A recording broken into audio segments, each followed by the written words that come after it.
유니버셜과 제너럴의 차이에서 우리가 예술의 가치가 무엇인지 이 부분에 대해서 우리가 더 생각해 볼 수가 있습니다.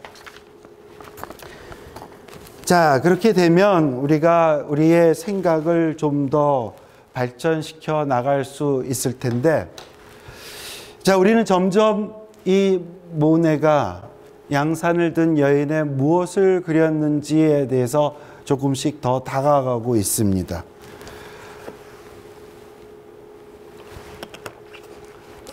연말에 전 세계에서 가장 많이 연주되는 음악이 무엇인지 한번 생각해 보시죠. 캐롤? 그렇죠.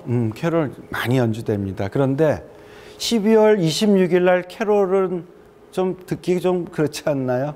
그렇습니다. 그래요. 전 세계적으로 연말 연시에 가장 많이 연주되는 음악은 베토벤의 마지막 교향곡 9번 합창입니다. 그런데 불행하게도 잘 아시다시피 베토벤은 20대 후반부터 귀가 잘 들리지 않았어요. 그러니까 마지막 교향곡 합창을 작곡할 때는 아예 들리지도 않았던 때였죠. 그래서 보니까 귀가 잘 들리지 않는을 사전에서 한번 찾아봤어요. 그랬더니 농인이라고 하는데 뭐라고요? 국어사전에 왜 국어사전을 특별히라고 이렇게 적어놨냐면 국어사전은 어떤 걸 적어놓습니까? 현대의 교양인이 두루 그렇게 쓰는 말, 그죠? 통념. 자, 농인은 뭐라고요? 청각에 이상이 생겨 소리를 듣지 못하는 장애인을 이르는 말이라고 풀어놨더라고요. 자, 한 4, 5분 정도 될 텐데 우리 한번 음악을 좀 들어봅시다.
국어사전에 뭐라고 그랬다고요?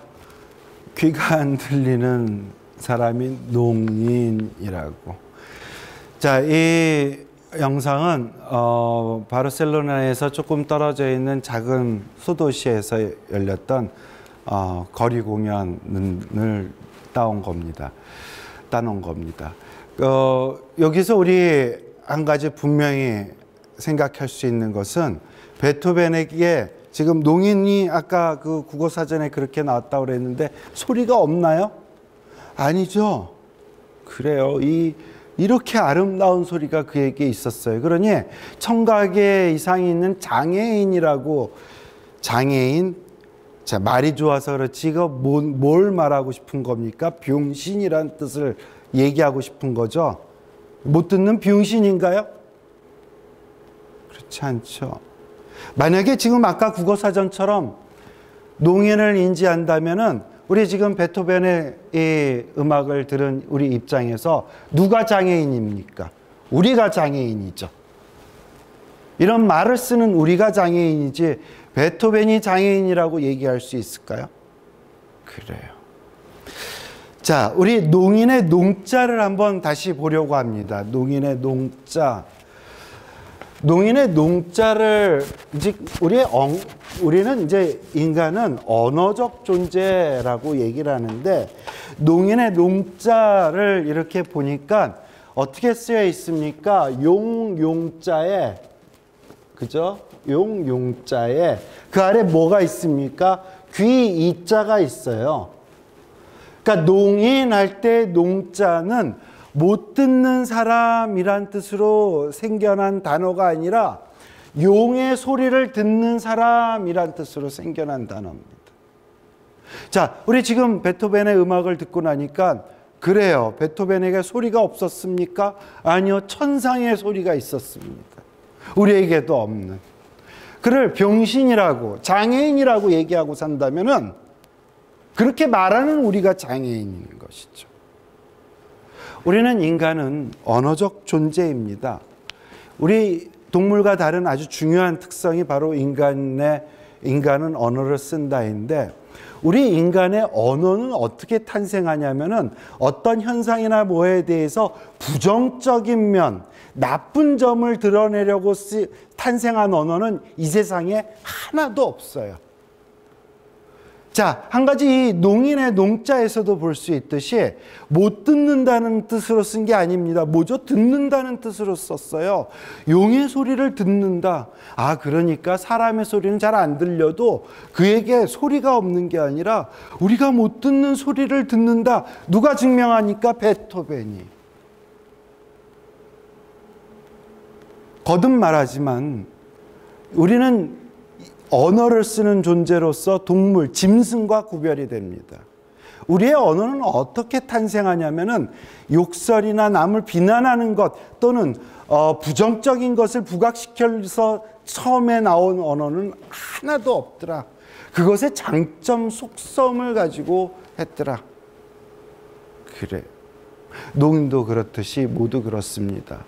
우리가 언어의 근본 속성이 뭔지를 알 수 있는 것은 어린아이가 언어를 처음 배울 때 무엇을 배우는지를 보면 쉽게 알 수 있어요. 자, 초등학교 1학년, 이제 초등학교 1학년 가기 전에 벌써 한글은커녕 외국어 다 띄고 들어가는 시대지만은 어쨌든 초등학교 이제 1학년 들어가서 우리가 처음 배우는 글자들 뭐죠? 전부 다 인사말입니다. 영희야, 안녕, 그지? 이런 말이에요. 영어 볼까요? 영어 우리 처음 배울 때 뭐 배웁니까? Hi, hello, how are you, how do you do? 어떻게 지냅니까? 반갑습니다. 이걸로 인사말부터 배웁니다. 즉 우리는 언어적 존재인데 언어가 무엇인지를 알 수 있는 것은 인간이 언어를 처음 배울 때 무엇을 배우는지를 통해서 알 수 있어요. 뭐죠? 그 언어는 뭐죠? 인사말은 뭐죠? 무슨 뜻을 가지고 있죠? 남을 받아들이는 뜻이 있어요. 나 안에 갇혀 있다는 게 아니라 남을 인정하고 받아들이는 것. 이것이 언어의 근간 속성이라는 것을 언어를 처음 배울 때 우리가 알 수 있는 겁니다. 그래서 그래요. 뭐 이런 예도 떠오르네요, 갑자기. 세상이 정말 험악합니다. 그래서 악당이 자기 자식 낳아놓고, 야, 세상이 험악하니까 욕설부터 배워. 그런 악당이 있을까요? 없죠. 그래요. 언어는 자신이 아닌 남을 인정하고 받아들이는 것으로부터 탄생합니다. 이게 언어의 근간이고, 아까 말했듯이 언어는 어떤 현상이 있으면 그것을 장점을 얘기하는 거지, 귀가 안 들린다고 못 듣는 병신이가 아니라 그에겐 다른 소리가 있다는 것. 사실 청각이 불편한 사람들에게는 다른 감각이 더 발달해 있습니다. 그에겐 소리도 있어요. 베토벤이 증명해내지 않았습니까? 그거 장점을, 특성을 말하는 게 언어지, 어떤 것의 부정을 말하는 걸로 우리의 언어는 탄생하지 않았다라는 것입니다. 자, 그런데 참 흥미롭게도 예술에 있어서 우리는 새로운 것이 나타나면은 일단 거부 반응부터 보내는 것이 예술의 명칭에 남아있는 걸 우리가 볼 수 있어요. 즉 뭐냐면 기존의 기존의 관념에, 직통념 같은 관념에 꽉 잡혀 있어서 새로운 것, 예술은 새로운 세상을 열어내잖아요. 이런 것이 나왔을 때 부정적인 어휘를 쓰는 것을 우리가 예술에 붙은 명칭에서 우선 확인할 수 있습니다. 우선 고딕. 고딕은 뭐냐면은 중세의 건축이자 회화 모든 양식입니다. 여기엔 스테인글라스라는 아주 숭고한 표현도 나왔고요. 그런데 고딕은 고트족에서 나왔는데, 고트족은 야만족이라는 뜻에서, 야만스럽다라는 뜻으로 쓰였어요. 매너리즘, 지금도 부정적으로 쓰이죠. 매너리즘에 누가 있냐면 미켈란젤로, 엘 그레코라는 엄청난 새로운 화법을 연 화가도 매너리즘에 있어요. 바로크, 이건 고딕보다 더한 욕이었어요. 이건 포르투갈어에서 왔는데 일그러진 진주란 뜻인데 기형이다라는 뜻으로 쓰였던 거죠. 그런데 바로크에 얼마나 멋지고 화려한 예술이 많습니까? 화가의 루벤스 카라바조가 있다면, 음악의 아버지와 어머니라고 부르는 바흐, 핸델이 바로크에. 자, 오늘 우리 모네의 그림으로부터 시작했습니다. 인상주의도 여러분 잘 아시다시피 욕설에 가까운 거였어요. 에휴, 하찮게, 이거 네 느낌 아이고. 그렇게 시작된 용어가 바로 인상주의였어요. 그런데 지금 어느 그림이 제일 많이 인기를 얻고 많은 관람객이 든다고 그랬죠? 그래요. 당시에 나왔던 기사를 하나 읽어보려고 합니다. 여러분, 기사를 썼던 기자는 엘리트입니다. 엘리트. 자, 빠르게 한번 읽어보죠. 르벨트의 거리는 재앙이에요. 즉, 인상주의 첫 전시회가 있은 74년대에 있은 다음에 그 다음에 전시회 열 때마다 열려서 쓴 글입니다. 재앙이랍니다. 오페라 하우스 화재 이래로 새로운 참사랍니다. 바로 듀랑 리엘 화랑에서 열리고 있는 소위 회화 전시회가 바로 그것이다. 내가 화랑에 들어갔을 때 내 눈은 끔찍스러운 무엇에 사로잡혀 버렸다. 대여섯 명의 정신질환자가 합세해서 그의 작품들을 전시했다는데 사람들은 그 그림들 앞에서 웃음을 터뜨렸다. 이들 예술가인 양 하는 작가들은 스스로를 전입하니 인상주의인이 떠들고 있다. 캔버스 위에 물감을 대강 붓질해서 발라놓고는 거기에 자신의 이름을 써놓은 것이다. 이런 짓은 제가 오늘은 그래도 우리 국립현대무용단 거기에서 거치하는 인문예술 강좌 춤추는 강의실 아닙니까? 얼마나 귀한 강의실이에요. 그래서 제가 천박한 언어로 번역 못하겠더라고요. 그러나 원어를 보면 말이죠, 두 번째 정신병자는 아주 소고에 가깝습니다.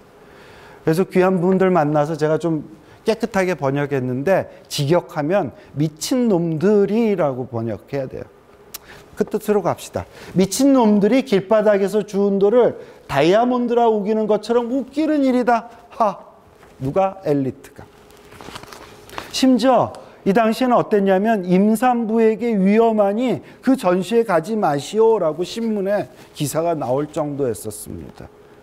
자, 인상주의전을 지금 제일 좋아한다고 그랬는데 이 새로운 것이 나타났을 때 이들이 보인 이 모습들, 이거 우리가 좀 생각해 볼 필요가 있어요.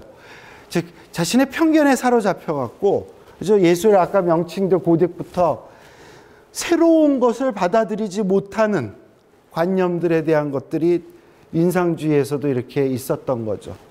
저는 이 글을 읽을 때마다 이 보스의 이 중세 화가인데 이 그림이 자꾸만 떠오릅니다.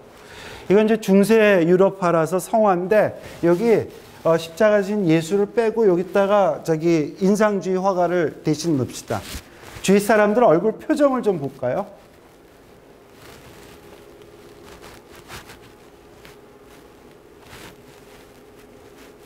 그렇죠. 네. 그러니까 모네가 그린 그림들에, 자 이거는 까미움과 그의 아들 장을 그린 겁니다. 자 아들 장의, 모네가 직접 장의 초상을 그렸어요. 그러니까 아까 그 기사와 같은 태도를 가진 사람이라면은 이 지금 아들 그렸으니 얼마나 사랑스럽겠어요. 근데 이 그림을 보고 여기 불구스름은 이 애가 어디 넘어졌나 보다, 찰과상 입은 아이네. 눈 주위가 검붉게 이렇게 된 거 보고 아이고 어디 터져서 눈이 밤탱이네, 이렇게 얘기하는 거랑 다를 바 없는 겁니다. 이 그림을 보고. 모네랑 참 친했던 화가 중에 르누아르가 있습니다. 르누아르가 그린 그림 중에 가장 큰 화폭의 그린 그림인데, 5월 몽마르트에서 햇살 가득하잖아요. 5월 우리 지금 5월 그 느낌, 그 5월 햇살 가득한 날, 그저 나뭇잎에서 이렇게 무도회가 열린 걸 그린 그림입니다.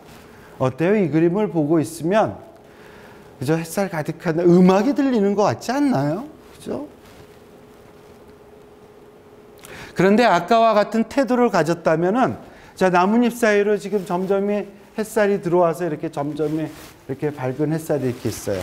그리고 그런 사람, 그런 태도를 가졌다면 이 명화를 보고 백반증 환자 그려놨네 라고 말하는 것과 다를 바 없겠죠. 그래. 편견이 가지고 있는 우스운 무서운 얘기들입니다. 우리 오늘 강의의 세 번째 텀의 마지막 이 얘기를 하고 네 번째 텀을 들어가려고 하는데, 헤세의 이 얘기를 잠깐 보죠. 사랑에서 생겨나지 않은 위대한 예술 작품은 없다. 그렇습니다. 예술 작품에는 어떻게든 어디든 위대한 예술 작품은 사랑이 담겨 있어요. 현대 예술 기기묘묘하고 인간도 일그러지고 뭐 이상한데 그게 사랑이냐고요? 아니요.